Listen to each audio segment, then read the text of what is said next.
Setelah viral dengan tren "Aku Gak Bisa Yura", penyanyi Yura Yunita kini kembali menghebohkan jagat maya. Kali ini karena foto-fotonya mengenakan jersey Manchester United.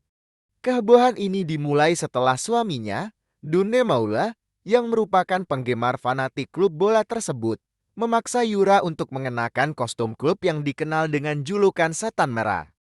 Kejadian ini langsung menjadi viral ketika foto-foto Yura Yunita mengenakan jersey Manchester United diunggah di akun Instagram resmi klub. Tak hanya itu, akun resmi Manchester United bahkan memberikan julukan baru untuk Yura, yaitu Yura United.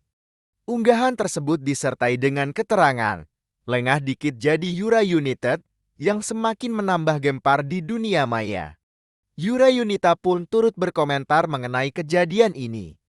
Melalui akun X miliknya, Yura mengungkapkan kekagetannya atas postingan tersebut dan penasaran dengan asal admin akun media sosial Manchester United yang memposting fotonya. Namun, di tengah keramaian komentar tersebut, banyak netizen yang menyoroti performa tim Manchester United. Mereka berharap klub yang baru saja kalah dari Liverpool di pekan ketiga EPL 2024-2025 ini lebih fokus pada kemampuan para pemainnya agar tidak terus-menerus mengalami kekalahan, terutama saat bermain di markas mereka, Old Trafford. Kehebohan ini mengundang perhatian lebih pada Manchester United dan tentunya menambah deretan momen menarik dalam dunia sepak bola dan hiburan yang patut diikuti.